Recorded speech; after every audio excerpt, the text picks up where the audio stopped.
Bonjour tout le monde. Dans cette troisième partie de ce tutoriel consacré à la création d'un site web avec WordPress, nous allons voir comment configurer une page d'accueil statique, puis comment insérer un logo de notre site et comment ajouter des extensions ou widgets qui vont faciliter la création de notre site. Premièrement, comment configurer la page d'accueil statique. Allez dans votre site en administrateur avec votre mot de passe et le nom d'utilisateur. Cliquez sur Tableau de bord, puis allez dans Page pour créer une page d'accueil. Cliquez sur Ajouter. Dans le champ Ajouter une nouvelle page, écrire Accueil.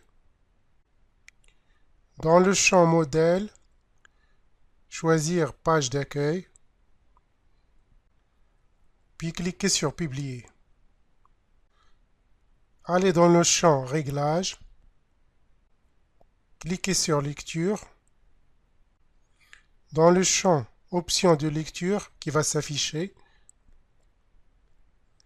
choisir une page statique. Dans le champ Page d'accueil, choisir Accueil. Descendre en bas, puis cliquez sur Enregistrer les modifications. Allez ensuite sur l'onglet Aller sur le site. Vous voyez qu'il y a une nouvelle page d'accueil qui s'affiche dans le menu. Voyons maintenant comment insérer un logo du site. Il est préférable que le logo que vous avez au préalable élaboré soit d'une taille de 300 x 100 pixels.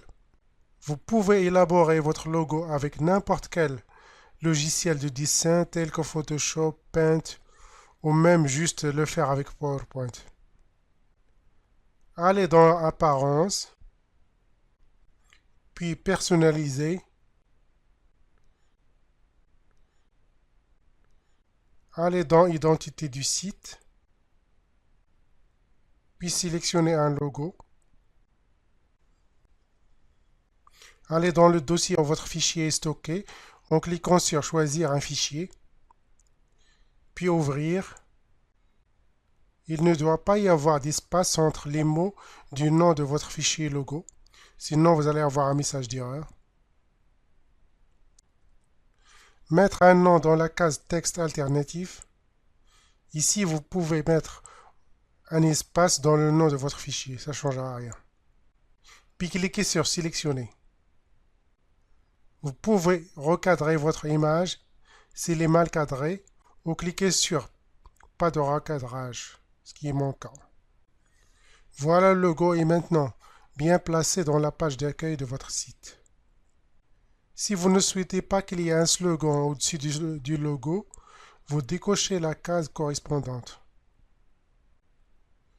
Puis cliquez sur Enregistrer et Publier. On vérifie l'aspect du logo dans les différents appareils en cliquant sur l'image correspondante en bas de l'écran. L'aspect a l'air correct dans tous les appareils. On clique sur Enregistrer et Publier. Puis on ferme la fenêtre. Puis on revient à aller sur le site. On va maintenant ajouter des extensions, widgets ou plugins qui vont faciliter la création de notre site. Ils sont très importantes dans WordPress.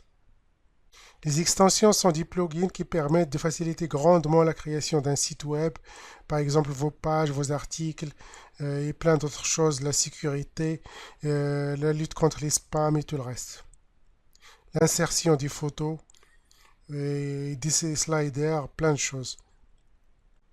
WordPress permet d'ajouter un grand nombre d'extensions, mais pour ne pas ralentir votre site, il faut installer seulement les extensions qui sont essentielles. Voici à mon avis les meilleures extensions à installer. Pour les installer, voici la méthode.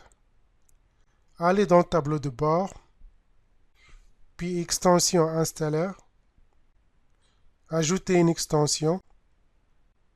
Dans le champ des mots-clés, on va ajouter la première extension. Tapez Site Origin.